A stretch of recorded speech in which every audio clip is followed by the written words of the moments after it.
Movie Wars.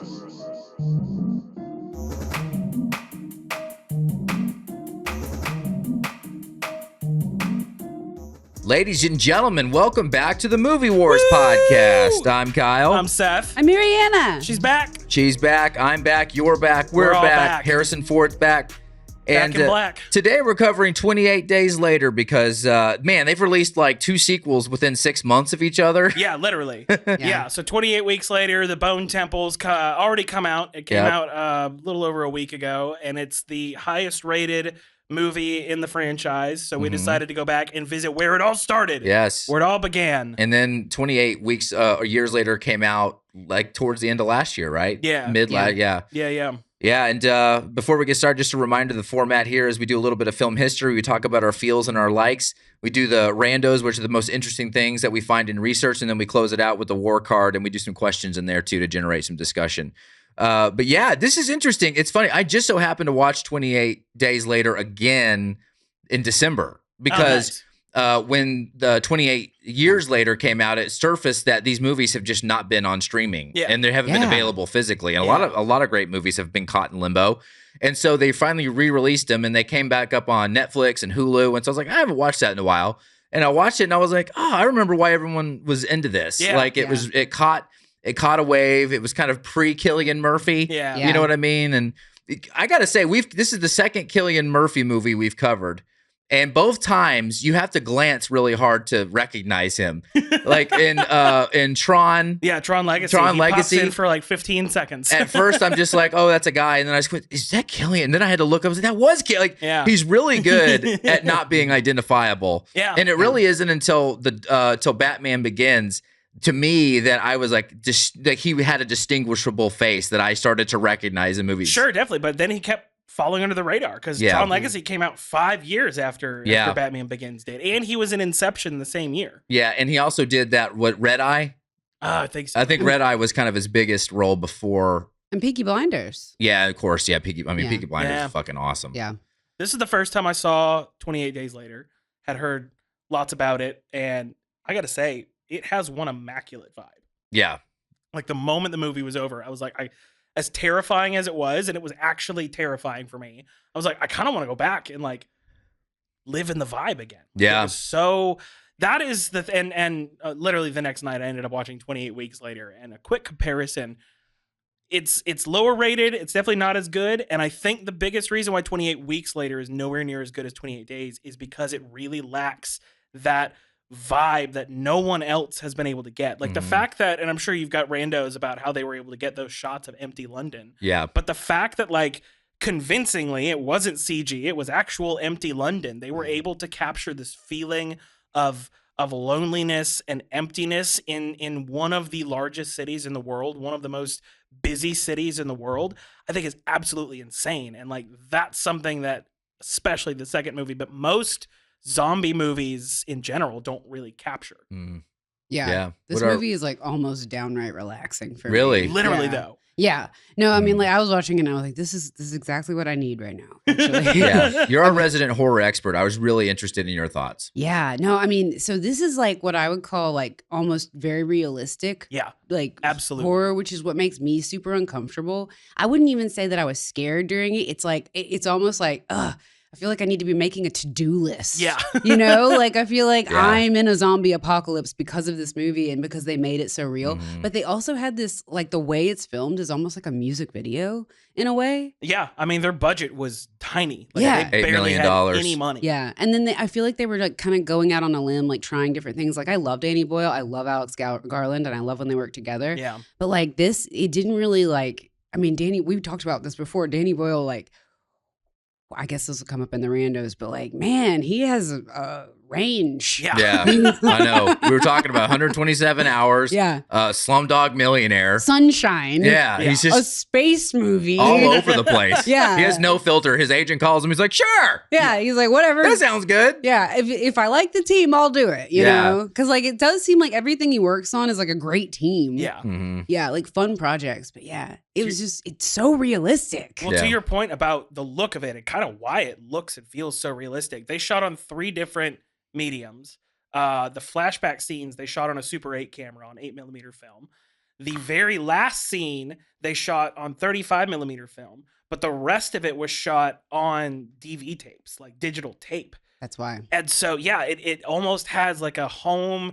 The camera work is still very, cinematographic or whatever the word is. Yeah. It's very beautiful. It's very well done. But the feel of the camera itself for the vast bulk of the movie almost feels like a home movie. It looks like a home movie. Yeah. I thought that the whole time. And it's literally because Yeah. it's shot on tape instead Yeah. of film or like straight digital, because digital wasn't really available then.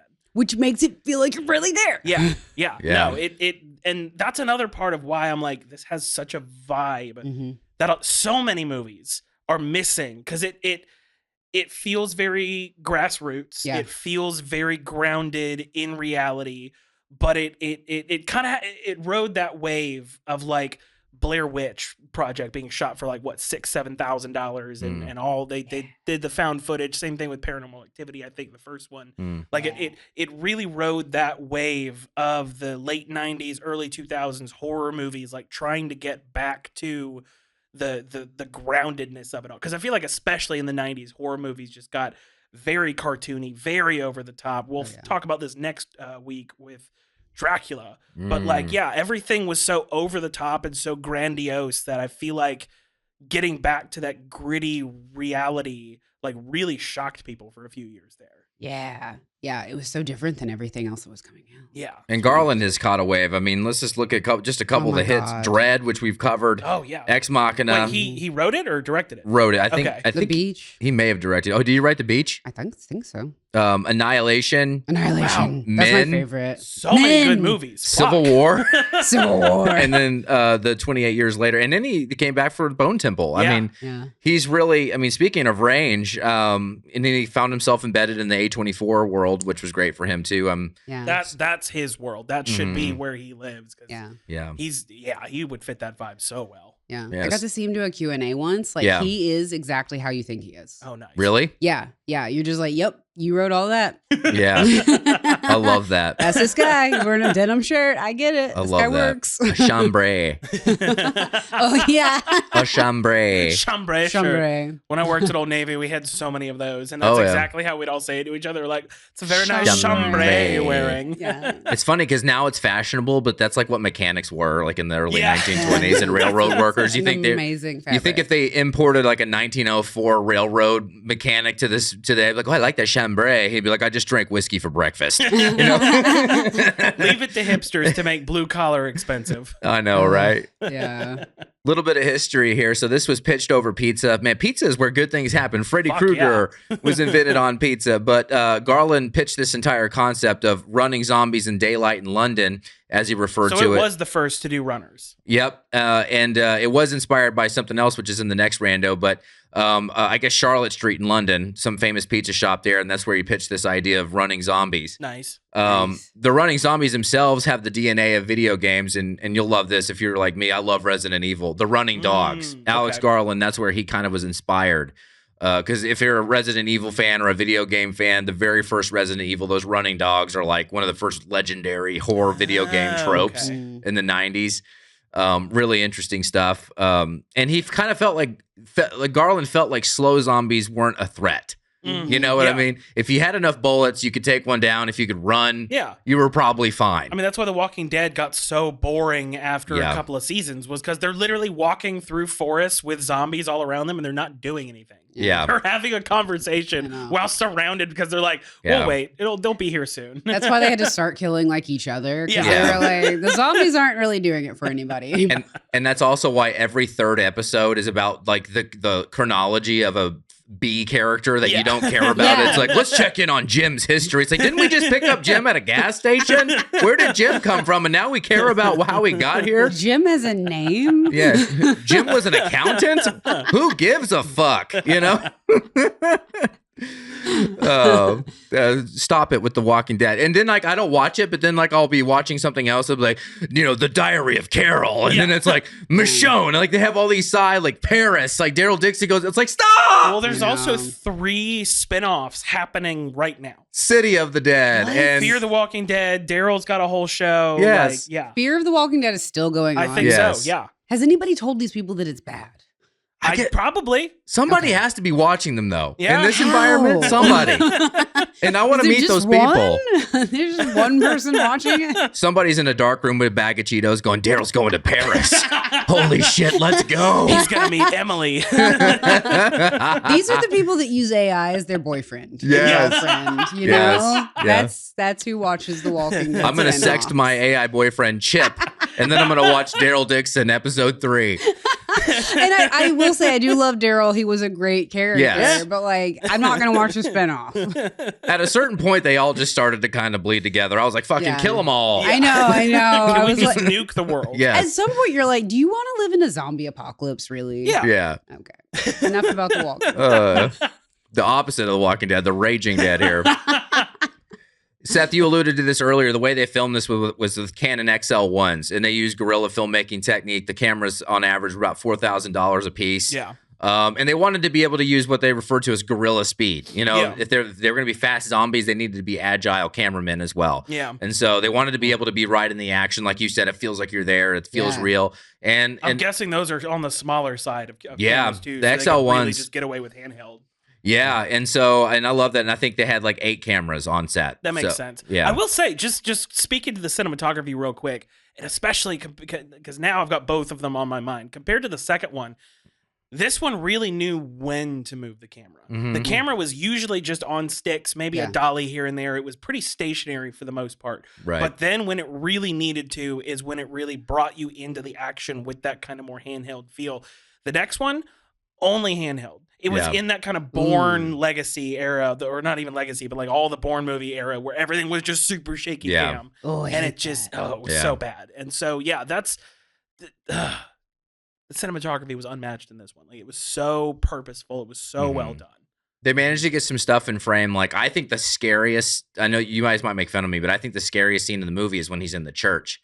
And he's walking around and there's all the dead bodies just on top of each other. Yeah, no, that was terrifying. And then all of a sudden, 2 of them just pop up. Yeah, that was terrifying. And their jaw, like one of them's jaw is just slacked. He's like, yeah. And I was like, I don't know why, but that's like the part I fear the most in the movie. Like, oh my God, here they 100%. come. Oh, and they stand up. Yeah. But they caught that on a I love that that's an XL1 just in frame. Yeah. A layer of dead bodies on the pews. Yeah. Well done. Yeah. Yeah. They mixed the fast shaky cam with the still cam enough that like people like me who cannot handle just shaky cam the whole time were like, this is awesome. Oh yeah. Well, that's what I Yeah. mean by it was purposeful. They knew they did it. when they needed to disorient you. Yeah. But they made sure that it was very balanced out with very still shots so that you didn't get overdone with the movement. Yeah. Yeah. It's so beautiful. Mm-hmm. Yeah. And last little bit of film history here, because they knew they had to use these running, they had to hire athletic side actors or backing actors. So Extras, as you will. extras. Sorry, I was looking for the word. I was literally doing every word but extras. I was like side backing. I was like, no, that's guitar amp talk. They are the backbone of this industry. The backbone. That's right. Even when they get replaced by AI, you are still the backbone. Yes. Hopefully it does not happen. Please, God. Please, Sean Astin, save us. We need real barflies We do. and pool players, you know. Get Joe Rogan. Yeah. I wanted to make a whole movie based on people that play like barfly extras. Oh, yeah. Like, that would be amazing. And they play the pool players and the people that, because I was that for a long time. I had a friend that every time he made a movie and he would get investment for his movies, he'd be like, I need a guy to get his ass kicked playing pool. I'm like, okay, here I come. Yeah. Yeah. Here's $10.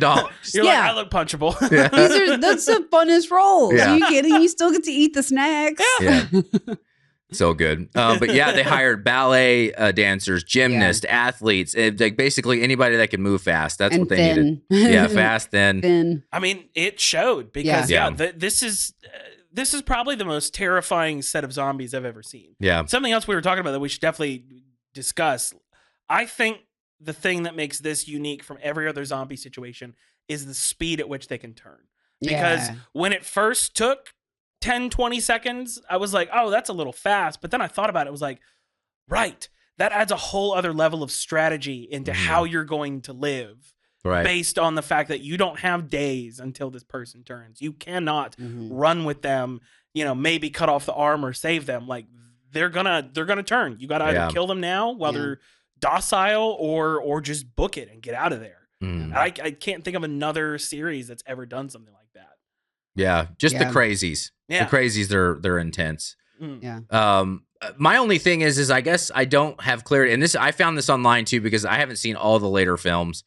I've just seen the first two, but there's a lot of like misunderstanding about the lore. Like, do they? And the only reason this comes up is because he says he's trying to figure out that the military guy says he's trying to figure out how long it takes to starve them. Mm-hmm. But when you watch them, they don't really feast on these people. They kind of, to me, it felt more like they wanted to spread the virus because they are now a virus. Yeah. And their whole existence is about spreading the virus. Yeah. They don't like feast on the bodies. They bite and take a bite and then they move on. Yeah. So it's like, there is a little bit of confusion about like, do they need to keep eating or do they just need to keep spreading? It's like, what do they live for now that they're a virus? It's like, that is a little confusing to me. I guess they didn't really totally explain that. It is a little more explained in 28 Weeks because the whole, spoiler alert, the premise of 28 Weeks Later is that by 11 weeks into it, all the zombies die of starvation. Yeah. Oh. Yeah. So I feel like there is a balance where they have to eat something, but they might not have to eat as much because, I mean, I don't think any human being could live for 11 weeks without food. Yeah. We hit 30 days, and that's kind of the limit. So, I feel like, I don't know. I think you're right. They could have touched on it a little more. Maybe if they weren't planning on letting it have sequels or something like that. But, I feel like they didn't need to eat a ton. Yeah. Just enough, because they would eat something and then just keep running. Right. I always thought that zombies, and whenever there's zombie movies, I feel like they should just be able to be a skeleton and move because, like, whatever it is like in their bones. But you need muscles to move. Sure, but I mean, it's a zombie. In my head, it's like it's literally changed they're something else now. That's how I've always thought of zombies. So I'm like, I don't know if they need to eat, but I went 18 years without eating much. So I feel like you can go a pretty long time with just eating a fortune cookie a day. I did. Oh, okay. Yeah. So the best part about becoming a zombie is you don't have to bitch about the Achilles injury you got when you played junior high football. That's why you can't lift weights anymore. Yeah. That's just always been my thoughts with zombies because I'm always like, I don't know. They're all so different. Yeah. Yeah. So they never make a zombie the same. Yeah. So the true headline of this story is wasteful zombies. They take a bite and move on. Finish your food. Oh my God. Damn. Jeez. You're going to starve in 11 weeks. Maybe you would have thought about all those bodies you left. You left a lot of meat on the bone. You wouldn't have starved if you would have ate the whole thing. You're like with the buffalo. I know. You know. There's just rotten meat everywhere. God. And there was too. Like a lot of the scenery was just bodies, like uneaten bodies. Like eat. Yeah. They're skin and bones. Maybe they're picky. They can only have fresh. Yeah, fresh. Maybe that's part of the word. It's turned. Like a vampire. Yeah. They can't eat people that are dead. They'll die. Yeah. Picky. Yeah. Is that a thing? Yeah. Okay. Oh my I can't God. wait to do Dracula with you because there's a lot of Dracula lore I'm not in on. Oh my God. This is perfect. We're doing Bram Stoker's Dracula. Come back next week. Coppola's Sexterpiece next. Yeah. Oh my God. It's called a horror movie. It's not. And maybe it's a horny movie. It's smut. It is. It's kind of smutty. It's the 90s Twilight. It's on the back nine for Coppola. We'll get to that next week. Yeah. Come back. Maybe you're filled with rage. Maybe you've left some meat on the bone on occasion when it comes to eating bodies. And you need help because you're not a zombie. You're a cannibal. Before you start just taking bites at a body and wasting them, send this to your friends. Yeah. You have like 4 seconds before you turn. Send this to your friends. YouTube, Spotify, Apple. Especially YouTube. Yeah. We're trying subscribe. Give us money. We're growing that YouTube. We're getting there. Love y'all. Randos. We and I actually stumbled across a really funny article. I think it was by Screen Rant. There's kind of this now catalog of movies Ryan Gosling has decided not to be in. And there's been a bunch of successful ones. Was he supposed to be Cillian Murphy? He was Jim. Oh my God. Yeah, before Cillian. He could have pulled it off. He could have. Seeing him in Drive, he easily could have pulled this off. Yeah. And especially before anyone knew who he was. Yeah. And then Ewan McGregor was also. I could see that. Mm-hmm. He was doing Star Wars, though. Yeah, he had a scheduling conflict. It must have been Star Wars. Yeah. Apparently, I guess just like anything else, there's all kinds of British accents. And Cillian Murphy originally auditioned with a Southern British accent. But during filming, Boyle liked Murphy's natural voice better. And so he asked him to do his Irish accent. Hell yeah. That's funny because I didn't even notice he had an Irish accent at all the whole time. Yeah. I was like, this guy's American. Yeah. Sometimes I can't hear it, and some people have told me that's because I'm Southern, and I don't know. I mean, there is a lot of Irish influence on the Southern accent. So something about the way it's intonation. I think it's like we emphasize the same words. And I mean, my grandma still says umbrella. And a lot of Irish people will call it an umbrella. Yeah, it's literally accurate. Yeah, and actually, the Southern accent, which is associated with white trash now, actually was considered like the high, like it came from high end. Fancy British. Yeah. It's more influenced by that. Now we can associate it with white trash, but it was actually highfalutin. Thanks, Hookworm. Yeah. I can't remember. I heard that on a podcast. I mean, podcasts are dangerous because they load you with lots of like facts, but you don't have the context. So like you'll like say something at a party and someone will dig in a little deeper. You're like, fuck, I don't know. Yeah. That's my whole life. That's why I don't talk to anybody anymore. Just I'm like, stop. Listen to a podcast. Yeah. No factoids at the party. This would have been interesting. They probably didn't have budget or time, but Naomi Harris's character, Selena, had a very brutal backstory that they deleted out. They filmed it, actually, and I guess they filmed it, so they had the budget.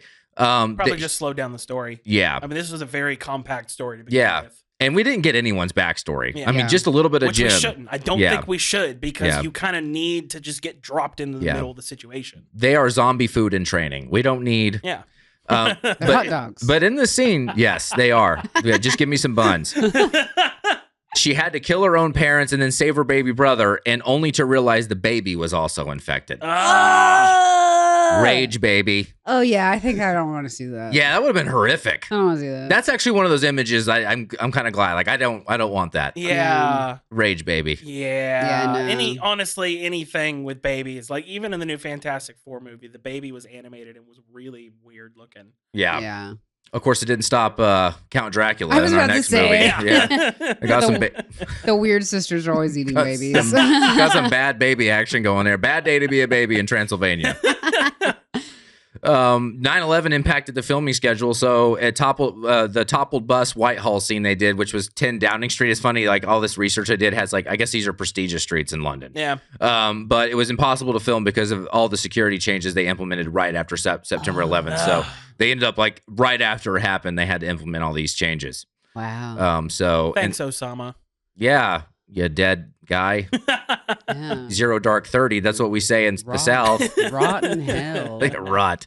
Jeez. Yes. Do you have a rando about how they got London to be so empty? Yeah, Okay, they filmed at 4 a.m. Yeah. And So they used, go ahead. You English said. summers are insanely long. Like every day starts around 4 a.m. Nice. And so, but everyone's obviously still asleep, even though it's sunny outside. So they were like, cool. The only way we're going to make sure London is empty is if we're out there at 3:30 so that when the sun comes up, we now have 2 hours before people come out of their homes. Wow. So every one of those gigantic wide shots in London, they would get in that golden hour of between 4 and 6 a.m. because they were like, no one's going to be out here. Did they still like have to hold people off, or was there like? Because really. I'd be like the errant jogger at 4 a.m. because I get up at 4 a.m. Like, Right. There are some cases where they did, and they said they employed very attractive women. Yeah. To help to hold off the authorities. Hello. That's Hi. not a bad idea. You're one of those 4 a.m. attractive girls. I know. I've actually been on set where they hired PAs that were these attractive women that were sitting around in bikinis, and I was like, that's not a bad tactic. Yeah. Hell yeah. They'll do anything that woman says. I was about to say, what's the point? Just Quiet on set get and people just like, away. I know. I was like, everyone is listening to her. Yeah. Yeah. One hair flip. Excuse me. I need you to go down that street. We're on this street. Excuse me, everybody. Lord have I need everybody mercy. to put their listening ears on. And people wonder how Weinstein happened. Yeah, that's what they said the purpose was. They were just there because everyone was like, oh, cool, bikinis. I know, yeah. Y'all see the movie. It's out in fall. Hell yeah. And when you live in Nashville, you get so many weird casting calls for music videos where bikinis are involved. Yeah. I remember Yeah. I didn't do it because I just didn't give a shit. But like there was a Kenny Your bikini Chesney. didn't fit at the time. Yeah, I'd grown out of it. Yeah.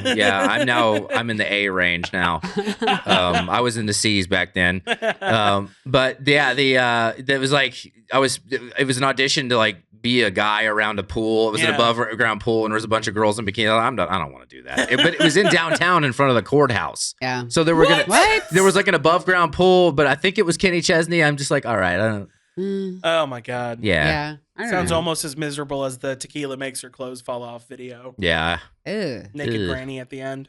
Great. Yeah. The questions. All right. I can't wait to get into these with your horror expertise.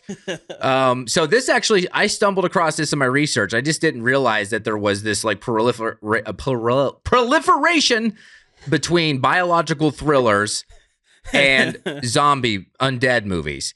Does this fit in the zombie genre, or should it be treated as a biological thriller? Are there definitions? Yeah, I mean, think about like Night of the Living Dead, which literally just the rising dead from the graves and dead people coming back to life versus an infection that turns them into undead.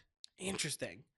I'm only saying this because this came up. Like, this is a thing people are passionate about. I don't give a shit. You do. I didn't know that there was a difference until this day. What I did know was that Marvel actually owned the trademark to the word zombie until the early 90s. What? Yeah, so that's why in all those other horror movies, they're not actually called zombies. They're called undead. Yeah. Oh my God. Yeah. Thanks, oh my Marvel. God. Thanks, Stan Lee. What do you think? I'm most curious about your perspective. Yeah, that same. is so interesting. It makes more sense to call it a biological weapon or like a biological thriller, but I consider it a zombie movie. But I love that they pin it on the activists. Yeah. I mean, that was animal rights activists. That was especially kind of a big thing in the late 90s, early 2000s. Was the animal, because I feel like now it's the climate activists. Back then it was really the animal activists. Yeah, it was. And I was just like, man, what a shit thing to pin on. Fucking hell. Okay. We're going to destroy Danny. England. All right, Alex. Jeez, we get it. You don't like animals. Well, they're so bored. Yeah. You know, they're bored and broke. And it's like, let's go be activists. You know, it's kind of like how recently they've uncovered how, like, with veganism, like the amount of animals that actually die to make vegan products. Yeah. Because they just kill them all when they're picking up the grain and shit. Know. It's just, there's no way to be a pure activist anymore. Not even in this case. Unless you, like, make all your own food. Yeah. Yeah. But who does that? Yeah, I mean, I personally don't care about the difference between them. I think if people are really that passionate about it, I mean, I'm sorry. I just don't know how to help you. I mean, it's just... I mean, who do you think you're talking about? You're talking about nerds that go to Comic-Con that know the definitions between the two. Yeah. They know the differentiations. And hang out on Reddit and hate me. Which, I mean, okay. Never had sex. Yes.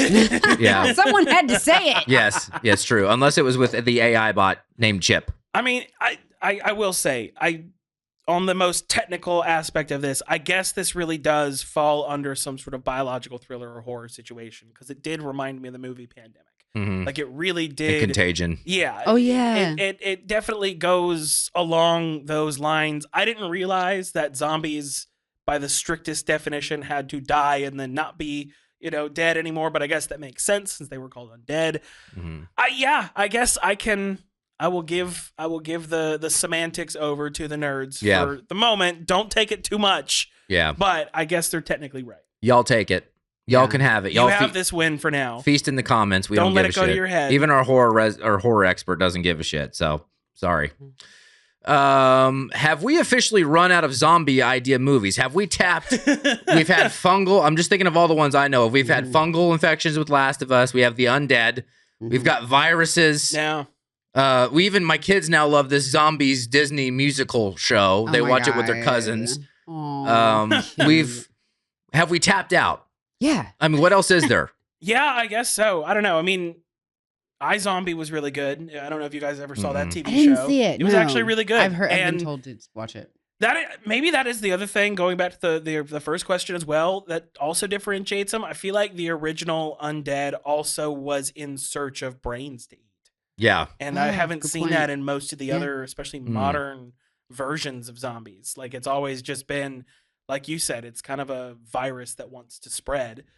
As far as ideas, though, it's going to take somebody just pulling something completely out of their ass to make something. Right. Because the quick turn, I feel like, was the new thing for this. And I just don't know what else we can cover other than just zombies are scary. World War Z had lots of zombies. Yeah.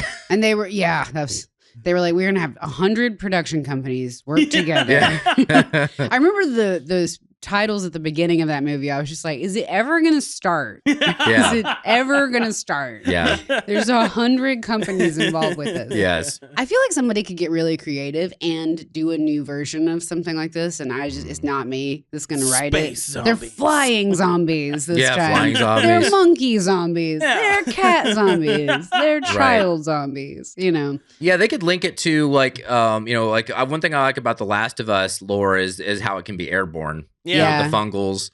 But even then, they almost did away with that in the show. Like it was foodborne. Yeah.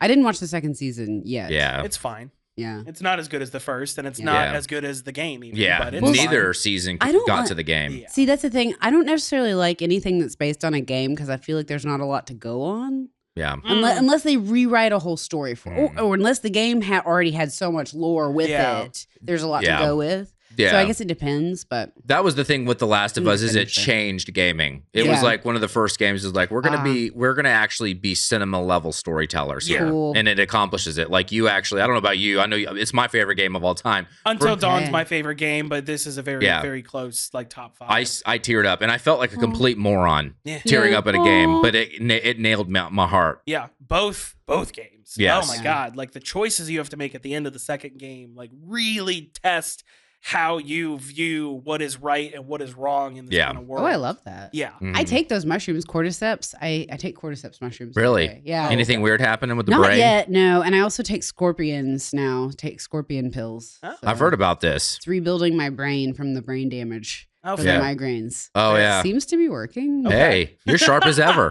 Tentatively saying it's working. You're so smart. I would take your brain damage over my fully functional brain. Yeah. Ooh. So if that's a compliment, I don't know if I think you might want to live with my brain a couple of days before you make that decision. You're like, oh, actually, there's only 10% working. I just hand it back to you, be like, I can't handle. I can't live this life. It's like what Elon said. Speaking of tear it up with The Last of Us, I think the scene that got me the most in this was when the dad turns. Yes. Oh my god. So well done. Very difficult scene. Gleason's a fantastic actor. He's so good. Yeah. He was perfect in that role. Yeah. Oh, he's always whenever he's in anything, I'm like, oh, I'm so down. Yeah. I love Gleason. Yeah. Gleason's in this, and his daughter. I know. Hannah. Christopher Eccleston as the military commander, like played such a good balance of, yes, I have military discipline, but I'm also crazy as shit. And dumb. Yeah. And just dumb. Yeah. And I believed him. Yeah. I was like, yep, this guy. The whole elegance of his situation, but also just like how fucking stupid he was. Yes. Yeah. So well done. Yeah. Great job on all the casting. Yeah. That's a great segue into a thought I haven't had a chance to discuss yet. But one thing I think that separates this from a lot of movies in the genre, let's just say that we're lumping all zombie and biological. We'll throw that out the window. They found a lot of moments for serenity and beauty. Yeah. Which is wild. And they're not long. Yeah. But they take, with those cameras even. Yeah.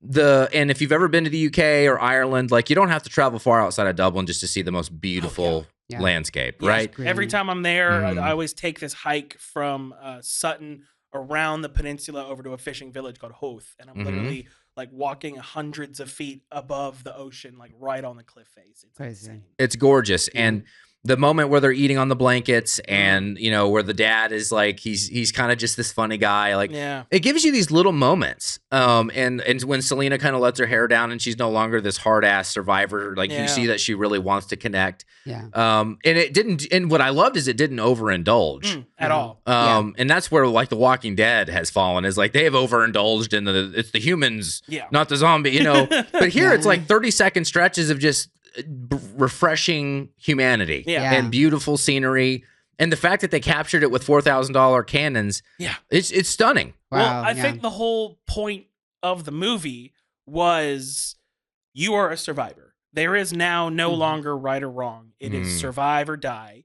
And so because so much of the movie puts you at a 10 of anxiety and like always looking over your shoulder, having those moments where the characters are reminded that there is still goodness and beauty left in the world. I mean, it's those moments that I really feel like contribute to what I mean when I say this movie just has a vibe. Yeah. Like it has a very specific tone that no other movie in the genre, I think, has ever touched, especially 28 Weeks. I'm excited to see 28 Years and The Bone Temple. Yeah. Just because I know that Alex and Danny both came back to write and direct for those two. So that's where I'm like, I'm really interested to see where it goes. The music was tailored to every scene. Good. Oh yeah, that guitar. Oh my God. Yeah. It was like a haunted version of what is it? The fireworks band. What is that all instrumental band? Oh, Explosions in the Sky. Explosions in the Sky. Oh, yeah. It was like it was like a horror version of that. Yeah. Just a little more hard rock, but no, totally. Again, like Explosions in the Sky is such an atmospheric, vibey band. Like having music like that in this just makes so much sense. What were you gonna say? Sorry. I love that. Something I've always thought about, like if this were to happen and zombies were to take over the earth, I do feel like there would be long stretches of the time where you would just be like sitting there, just kind of like finally appreciating how beautiful wherever you live is. Yeah. Like when you're not being chased by zombies. And I feel like it did a good job at like making it realistic in you feeling like what you said, like you're a survivor too. Yeah. You know, like it brings you into the story. Because I was like, yeah, this would be kind of what a lot of it's like. It would be very quiet and peaceful a lot of the time. Yeah. When life's no longer about, can I pay a credit card bill with another credit card? Yeah, exactly. Technically, you can. What is this neck glue I'm being advertised on Facebook for? Yeah. Why am I being advertised 10 neck glues? Yeah. Are my brows too big? I think having that balance, because I feel like most zombie movies try to lean into the chaos of it, and this did the opposite. Yes. This was like, let's focus in on, I mean, especially because anyone that tries to do day zero with zombie turns, skipping that first 30 days, go into 28 days later, and you're now waking up. You have been in a coma and you have missed all of the actual chaos of those first 30 days. And now you're discovering what everything's going, and you have no idea that any of this has happened. I think it's just such a unique way to look at the situation. Yeah. Sorry. No, you're good. Yeah. I didn't even realize he was in a coma. I thought he had brain surgery and they just left him on the table. like they sewed him up, left him on the table, and then because I guess I wasn't listening to the dialogue at that point, which I was tuning in and out. That actually cuts right into my next question, which is amazing. You did that. We're getting on the same wavelength. I love it. One of us. The coma plot hole. How did Jim survive for 28 days in a hospital without fluids, food, a catheter? I mean, he's just ready to go. He really is. That one was Pepsi shocking. and he's good. I know. I mean, my assumption was that the hospital was probably the last place to get abandoned. Yeah. And so he might have only been there alone for a couple of days. Because I mean, his parents knew he was in the hospital. Like people knew he was there, and they all just assumed he was going to die once everything got shut down. Yeah. So I don't know. That's just how I think I explained it away, because I didn't really totally consider that, but because it kind of puts you in it so quickly. Yeah.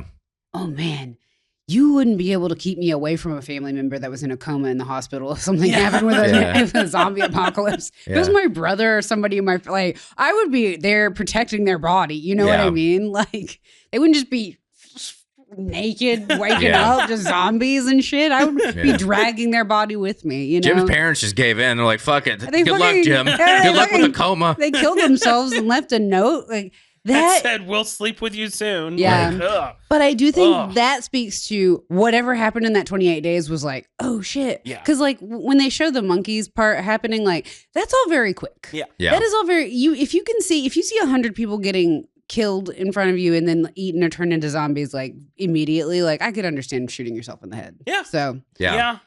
But yeah, I mean, I would die on the way to the hospital to my brother or my family, my son. Oh my God. If it was my son, I can't imagine. You would know. I don't have, if it was Hans, my cat. Oh yeah.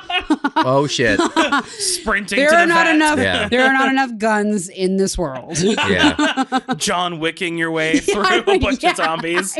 I'm getting my cat. I fell asleep during that movie, but I will. Yes. Yeah.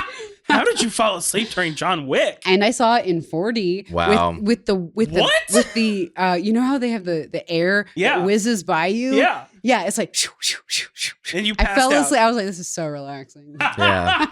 The Oh rhythm my of the God. bullets. Yeah. Yeah. I don't know. I'm almost 40. I don't know. I'd just be like, I'm too old for this shit. I'm going to turn in. I'm going to be like Jim. I'm going to be like Jim's parents. Be like, I'm too old for this shit. Had a Like good in the life. Titanic. Zombies. Just go to sleep. Yeah. Eat one last orange chicken and crab rangoon and call it a day. Yeah, I feel like if I saw this was happening, I would immediately go to Dairy Queen, get a Blizzard, shit myself and puke myself for the next 6 hours, and then call it quits. Be like, that's how I'm going out, I y'all. love Seth is just like, one more Reese's blast. It's been I've got every it's been gun. 10 years. Yeah. I've got every Oh, yeah, gun 'cause you're strapped lactose to my intolerant. body, and I'm like, I'm not going down with this. Yeah. Just a spoon and a little chocolate on my lip. Fuck blizzards. Yes. Last question. And this is another one that surfaced from research in the Reddit world, which I hate looking at Reddit because I walk away feeling like a bad person. Oh. So you should walk away feeling like a good person. 'cause Oh, it's everyone true. on Reddit Maybe that's what it is. I'm just like, I can't survive in that world. Yeah. Does the happy ending at the Lake District ruin the film's bleak tone? Because it's the whole kind of silver lining of hope trope. I mean, I don't think so. It made me want to watch the sequel. Yeah. Oh, really? Like Okay. literally the Sure. next night we watched the sequel. Again, this is a complaint I read. I don't have an opinion. I like the ending. I mean, remember, Yeah. Reddit hates themselves, so That's anything true. happy they hate. I don't know why this needed to have a bad ending. The whole thing is like horror. Yeah. It's horrific. Also, Thank it's still God. technically not a happy ending because they didn't solve the zombie crisis. Yeah. Right. There's And still zombies everywhere. 30 years later, they're still zombies. Yeah. You know, like Yeah. I feel like it. I love the way it ended. Yeah. I'm really happy with the way it ended. Yeah. Sure. The way it ended to me, because the first hour stresses me out beyond belief. Because I watched it twice and I kind of cut it up into two halves the first time. And the first hour stresses me out a lot. The second hour is like very relaxing. Oddly enough. Right. And I love the ending. Yeah. But then I rewatched it again and I was like, oh yeah, I need to fast forward through a lot of the beginning because this is the stressful part. That's Yeah. too real for me. Yeah. yeah. Something you said reminded me of a thought I had is that probably my least favorite trope, not just in this movie, but any zombie, whatever movie, is the obsession with reversing the infection, because it's kind of like when you find out your friend does something really weird or has a really weird habit and you kind of have a hard time. Like if you find out like they go to a restaurant and do a weird thing at Papa John's for some reason, like you just don't want to go back to Papa John's, like, because you do that in the bathroom. Yeah. You know, Yeah. like if you've seen most of humanity just They eat fuck other that garlic butter. Yeah. Yeah. You've seen like a lot of people eat other people and like running around with like their skin hanging off. Like what are you bringing them back to? Yeah. That's You don't come back from that. I don't understand the obsession. It's like, I want them all back, but you just saw him eat a deer's head. It's just like, what are you bringing it back to? His arm is hanging off and he doesn't even feel it. Like, what are you bringing him back to? I mean, it definitely plays into that kind of irrational thing that happens when like a very old and sick family member is on life support and the family refuses to pull the plug. Yeah. Because like, for whatever reason, some people just can't get past the fact that that person's not coming back. Yeah. And it's in situations like this, it actually really plays out in 28 Weeks Later, where like you have that question of, can we bring them back? Do we even want to bring them back? Like, and yeah, I feel like it's just that irrational part of our brain that wants to go back to before everything was fucked. Yeah, but this is even worse because, first of all, if you were a zombie and you were just chasing food for miles across London, you don't know where your house is. Society's following you. You don't have a bank account. You don't got any money. Yeah. It's like the food is rotted. It's like all there is dead bodies everywhere. It's like, what are you coming back to? I know. Just let him be. Enjoy being a zombie. I know. I do like the idea, though, at the end of zombie movies that they could create a new society. Yeah. Yeah. I do like that idea. Kind of like Midsommar, maybe. Or like, yeah, because I Am Legend, I think, touches on that a little bit with like, how do we now move on? Yeah. But then I guess, the zombies, I guess if we didn't know that they die in the next movie, it's like, I don't know. Are they going to come crash the farming parade or whatever that you come? Yeah. Yeah. Farming parade. Well, yeah, the second movie is where they find out one person has immunity. Okay. And that person had a kid that also has immunity. Okay. but they're also carriers, so they end up re-spreading the virus. Okay. Yeah. Because 28 Weeks wasn't on Netflix too, so I didn't. That one's on Hulu. Yeah, it's on Hulu. Oh, yeah. okay. I'll watch Which that makes one. total sense. Let's just put all the sequels on different. Yeah. Because I just got rid of Hulu, so I'm like, oh. Well, No. I have it until the end of the month, so I'll watch it. There you go. I still want If to you see have it. Disney Plus, Hulu and Disney Plus are the same thing now. I Yeah. don't have Disney Plus. Oh, okay. 28 Weeks Later is different. Yeah. It pulls you in, and it's right off the bat. It's like, woo. That I definitely first wanna watch 45 it. minutes is really good, and then everything after that, it starts to lose itself, but it's definitely not a bad movie. Yeah. Yeah. I just want to see. what There's happens. one, I think you know the helicopter sequence I'm referring to. Yeah. I'll leave you to watch it because it is hilarious and insane all at the same time. Yeah. But yeah, that's the sequence where it started losing me. I was like, oh, okay, cool. Is Cillian? No, he's Cillian? Is he in it? No Sicilian. Yeah. No Sicilian. No silly boy Killian. No silly boy Cillian. Jeremy Renner, though. Yeah. A young Jeremy And Renner. Oh my God. And Robert Carlyle. Wait, who's Robert Carlyle? Rumpelstiltskin from Once Upon a Time. Why have I never seen that? Did you ever watch Stargate Universe? Yes. He was the long-haired doctor, Oh, Dr. Rush. Yeah. Look at that. Yeah, no, Okay. he's Oh, I'm really good in it. Like he totally does watching an this. incredible job. Yeah. Love Yeah. Jeremy Renner too. Yeah. Rose Byrne, she's in it too. Oh my Yeah. God. Okay, well that's all you had to I say. mean, Yeah. 28 Weeks Later, Sunshine. Yeah. girl. I'm obsessed with Rose Byrne. And our usual closer, who or what won and who or what lost the movie for you? There wasn't anything. See, yeah, there was not anything that lost it for me. Okay. This was, for what it was trying to do, it nailed it. It was so well done. The thing that really like over the top won it for me was the fact that it achieved that vibe that I've just never felt watching a movie before. I have felt similar vibes watching other movies, but nothing like that specific. Like I said, it was so specific and such a interesting vibe that I literally wanted to like just immediately rewatch the movie. I was Mhm. like, oh no, I want to see this again. Like this, it was cozy, even with the stress of it all. Like I don't know, it just hit so many highs as far as just providing an experience you will never find in another movie. So that's especially what won it for me. I could say so many other things that won it, but I think that's the number one thing. Love it. Yeah. What won it for me is like the originality of it. And Alex Garland's like writing. I'm just kind of obsessed with him in general. What lost it for me, honestly, is how stressed out and realistic the Yeah. first hour is. And like, honestly, the first hour, I was just like, I fucking hate this movie. Like, I hate this movie so much. And then I watched it again. I was like, I hate this movie. I Yeah. hate this movie. And then I like think back to it and I'm like, I did not hate the movie. I hate how I feel during the movie. You know, Fair. how you have to separate your feelings from how you actually feel. Which to me, I feel like is a win on their part. Like, Yeah. they delivered what they were trying to deliver. Mhm. Very, yeah, exactly. I had a very authentic experience. Yeah. Yeah. Yeah. Love that. Did you say what won it for you?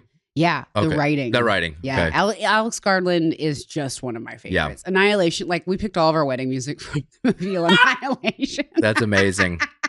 The movie Annihilation and Black Klansman. Yeah. At this point, I don't even know why I do a movie podcast. You are so much more. You are like leagues above me in terms of your love at this point.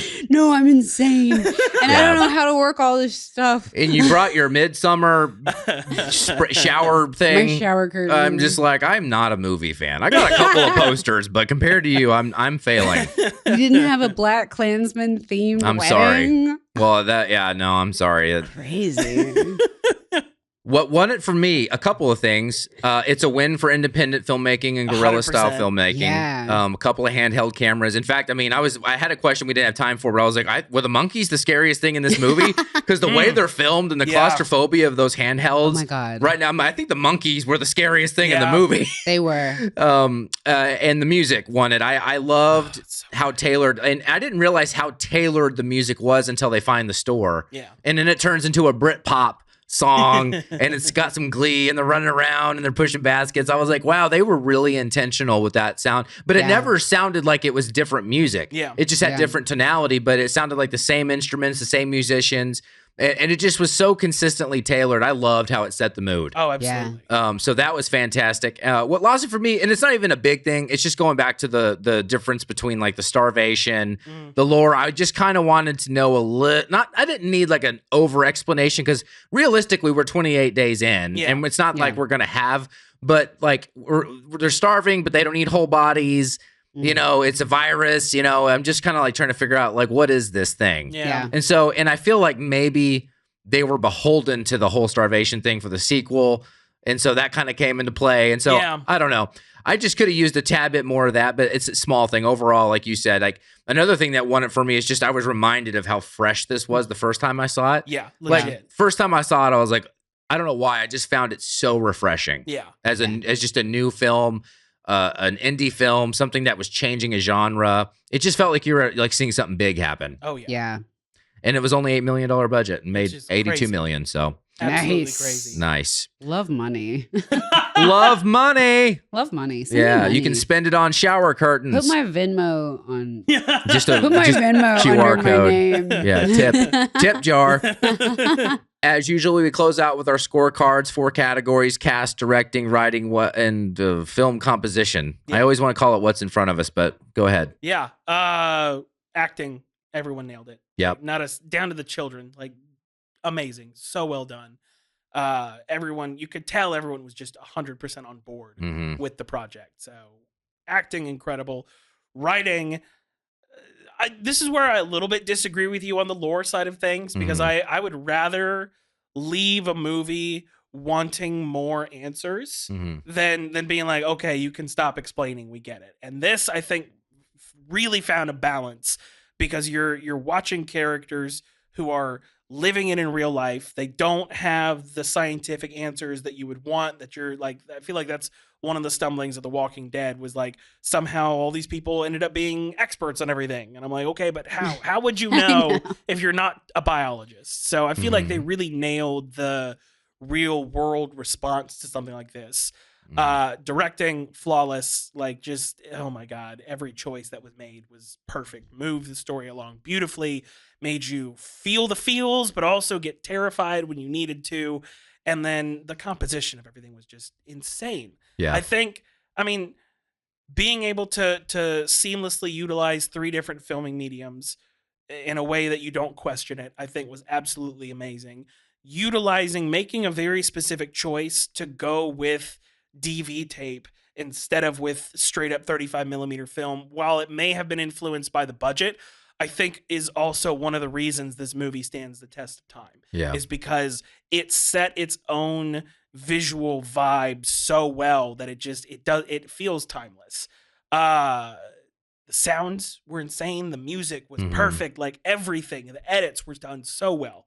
So, and all very simple. Yeah. It's all very simple. And that is where modern indie filmmaking needs to get back to, is finding the simplicity in all the chaos. And I think this movie does it perfectly. So it's 4 yeses for me all the way around. Bazam. Yeah. I always write it off in the list.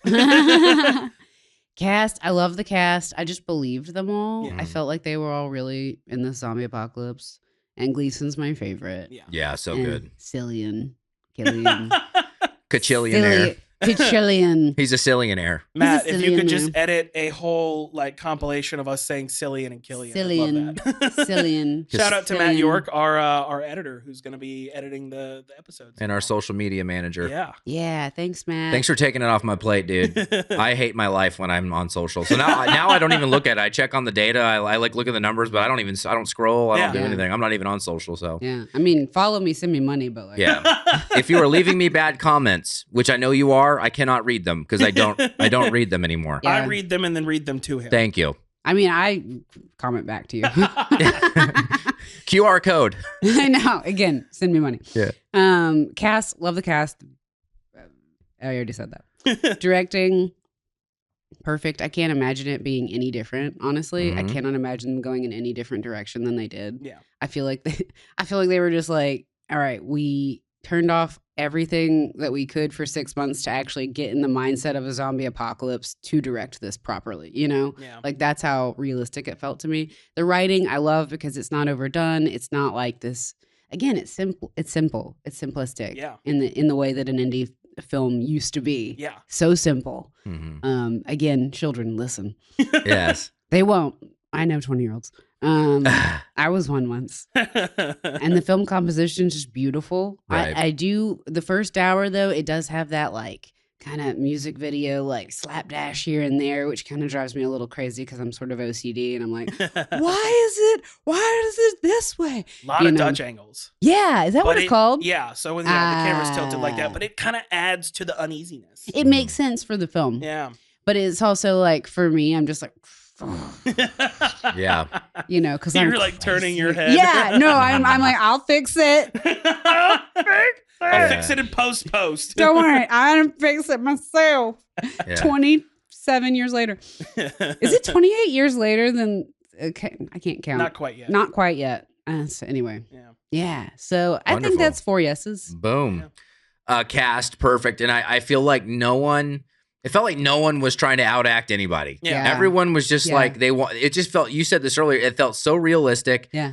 And I think a lot of that is just because of the acting. Yeah. Like, I don't feel like I was being sold anything. No. Like, they seemed, even Cillian, who's now an Oscar-winning world-class actor, felt just so organic. Yeah. Here, I just don't feel like anybody was on set arguing. Like, I wanted to, no one had their jar of green M&Ms. Yeah. Like, everyone was just, they got it.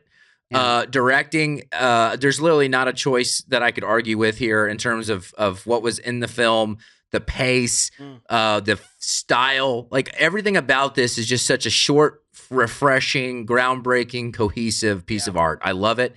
Writing, I mean, aside from just a little bit of confusion about the lore, like, it's just very natural. It's just organic. And again, I thought the human moments were some of the most brilliant in the film, where they're connecting as humans and remembering, even though, and what I love, it's in writing novels, we call it show versus tell. Yeah. Like, they're showing us, instead of like trying to tell us with a lot of exposition what it was like to be human, they're just showing us little moments that you can actually, they're 30 seconds long, but you can relate to, like, man, like that, just what it was like to be human. Yeah. So, but also we know what it's like to be human, so they don't even have to tell us that part. Exactly.